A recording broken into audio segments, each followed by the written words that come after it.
दोस्तों आज आपके बीच में फिर आ गया हूँ मैं। तो अभी देखिए जो क्वेश्चन लेके आया हूँ कि हरियाणा में कितनी बार राष्ट्रपति शासन लागू हुआ। तो ये राष्ट्रपति शासन क्यों लगाया जाता है? किसी इमरजेंसी के कारण लगाया जाता है, या तो कोई इमरजेंसी हो तभी राष्ट्रपति शासन लागू होता है, या फिर श्वेत पत्र जो व्हाइट पेपर कहते हैं श्वेत पत्र जारी किया जाता है। तो हरियाणा में राष्ट्रपति शासन 3 बार लागू हुआ। और राष्ट्रपति शासन हरियाणा में कब कब हुआ? एक तो 1968 में हुआ था जो पहली बार लागू हुआ, ये 1968 में हुआ था। और फिर दूसरी बार हुआ था 1977 में, और एक तीसरी बार हुआ था 1991 में। ये तीसरी बार हुआ था और ये दूसरी बार हुआ था। तो जो पहली बार जो राष्ट्रपति शासन लागू हुआ था उस समय सीएम कौन थे? दूसरी बार जो लागू हुआ हमारा राष्ट्रपति शासन जो लागू किया गया था उसमें सीएम कौन थे? और तीसरी बार जो राष्ट्रपति शासन लागू हुआ उस समय सीएम कौन थे? इनके बारे में आपको अच्छी तरह से बताऊंगा कि फर्स्ट में कौन थे। जब पहली बार राष्ट्रपति शासन लागू हुआ तब राव वीरेंद्र सिंह जी थे।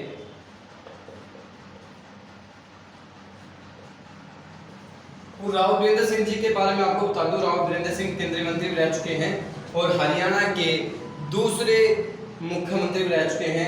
ये भगवत लाल शर्मा जी जो के बाद दूसरे सीएम थे हरियाणा के। और जो दूसरी बार राष्ट्रपति शासन लागू हुआ उसमें हमारे बनारसी दास गुप्ता जी थे। क्या नाम है इनका? बनारसी दास गुप्ता जी।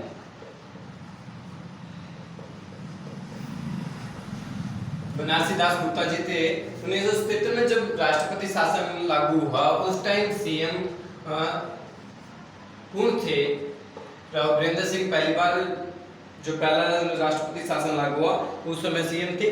दूसरी बार सीएम थे हमारे बनारसी दास गुप्ता, इनके शासन में दूसरी बार। तो ये दोनों सीएम थे। और तीसरी बार सीएम हमारे कौन थे? ओपी चौटाला जी। क्या नाम है? ओपी चौटाला जी। अभी मैं आपको बता दूं लेटेस्ट एक न्यूज आई है कि ओपी चौटाला जी की जो 10 साल की जो सजा सुनाई थी जेबीटी घोटाले में, अब उनकी सजा पूरी हो चुकी है और वो अब बिल्कुल रिहा है, उस केस से बरी है। तो चलिए दोस्तों नेक्स्ट क्वेश्चन आपके सामने।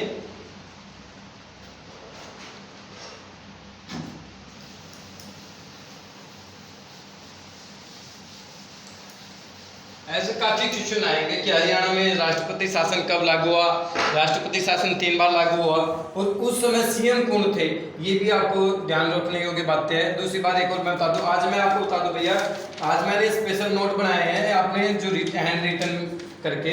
तो इनमें से मैं आपको क्वेश्चन बता रहा हूँ। राष्ट्रीय निशानेबाज अभी 10 मीटर एयर पिस्टल में उन्होंने गोल्ड मेडल लिया था। राष्ट्रीय निशानेबाज है वो।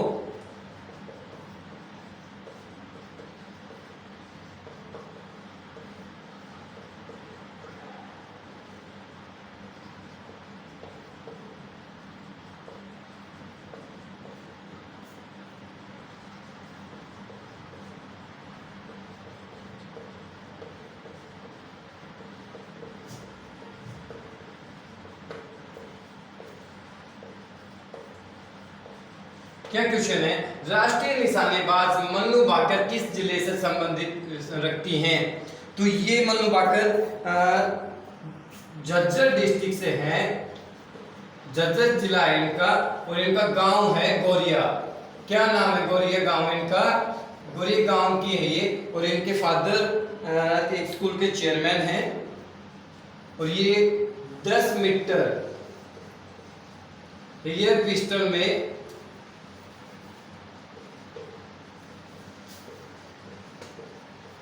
पिस्टल में गोल्ड मेडल प्राप्त किया इन्होंने। 10 मीटर एयर पिस्टल में इन्होंने नेशनल जो राष्ट्रीय निशानेबाज जो हमारी अभी फिलहाल इन्होंने गोल्ड मेडल लिया है। और ये ओलंपिक में भी इन्होंने गोल्ड मेडल लिया है। ये सबसे कम उम्र में इन्होंने ये अचीवमेंट प्राप्त किया। तो चलिए दोस्तों तीसरे क्वेश्चन के ऊपर नेक्स्ट क्वेश्चन जो भी है हमारा, ये बात देखते हैं नेक्स्ट क्वेश्चन क्या है। आज नए क्वेश्चन लेकर आया हूं मैं आपके सामने। क्या है? हरियाणा की पहली कैशलेस यूनिवर्सिटी। कैशलेस, बिल्कुल यूपीआई यूज कर रहे हैं आज के टाइम, गूगल पे यूज कर रहे हैं, फोन पे यूज कर रहे हैं। अब वो टाइम नहीं रहा कि अभी सिर्फ नोट के जरिए हम पैसे दिया काम हुआ, नहीं, आज हम ऑनलाइन ट्रांजैक्शन कर रहे हैं। तो पहली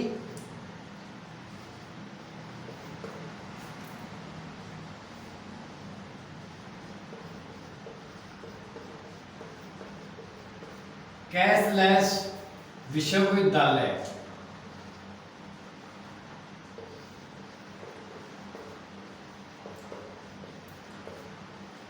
कौन सा है?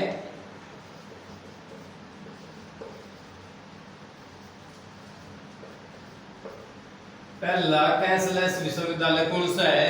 ये कैशलेस विश्वविद्यालय मैं आपको बता दूं, ये केयू है, कुरुक्षेत्र यूनिवर्सिटी, कुरुक्षेत्र। तो पहला कैशलेस विश्वविद्यालय कौन सा है? ये इसका नाम मैं बता दूं दोस्तों आपको, केयू, कुरुक्षेत्र विश्वविद्यालय है ये। और पहला कैशलेस गांव, आपको इसके बारे में बता दूं, पहला कैशलेस गांव क्या है। ये आपको मैं नोट्स में आपको जो अभी फिलहाल मैं नोट्स बना रहा हूँ, ये आपको मैं पीडीएफ के थ्रू आपको बता दूंगा, डाल दूंगा मैं, जो भी हमारे यूट्यूब चैनल के नीचे जो भी लिंक होगा आप एक बार देख लेना। पहला कैशलेस यूनिवर्सिटी कौन है, कौन सी है? कुरुक्षेत्र विश्वविद्यालय। और जो गांव है कैशलेस गांव,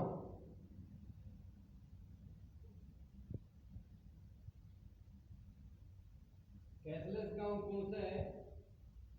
ये आपको मैं बता दूं, नीलावली, नीलावली, नीलावली गांव है, ये सिरसा डिस्ट्रिक्ट में आता है। ये पहला ऐसा गांव है जो बिल्कुल कैशलेस गांव है। दो ऐसी चीज बता दी मैंने आपको, एक तो एक यूनिवर्सिटी है जो बिल्कुल